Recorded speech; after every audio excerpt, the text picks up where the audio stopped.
সাম্যবাদের নতুন একটা ধার, নতুন রূপরেখা, নতুন এক চিন্তা, সেটা নজরুল নিয়ে এসছে, যেখানে আসি এক হয়ে গেছে সব বাধা ব্যবধান, যেখানে মিশেছে হিন্দু, বৌদ্ধ, মুসলিম, খ্রিস্টান, গাহি সাম্যের গান।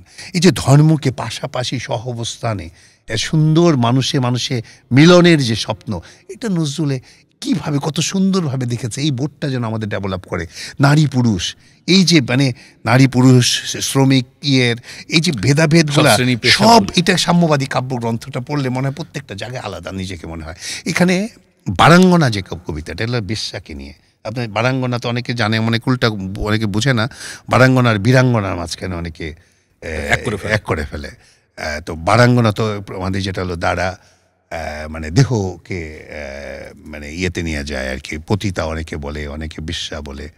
কিন্তু একটা কথা যে কাজী নজরুল ইসলামের একটা কবিতার কথা বলে, আমি যেটা শুনি এখন সোশ্যাল মিডিয়াতে বেশি দেখি, বেশ্যা, এটা কিন্তু কাজী নজরুল ইসলামের কবিতা না, এটা ওনার কোনো গ্রন্থে নেই, কোনো জায়গায় অলিখিত অথবা কোথাও নেই। এবং আরেকটা জিনিস দেখবেন, কাজী নজরুল ইসলামের যে লেখা, তার যে প্যাটার্ন, যে ধরন, এবং ওটা মনে হবে যে আপনি বেশ লিখেছে, অনেকেই এটা বলছে। আমি বলি যে না, এটা আপনি এতটা মানে ডিরেক্টলি নজরুল বলার লোক না। নজরুল অনেক কিছু মিথ নিয়ে আসেন, নজরুল রেফারেন্স গভীর থেকে বলেন, গভীর থেকে।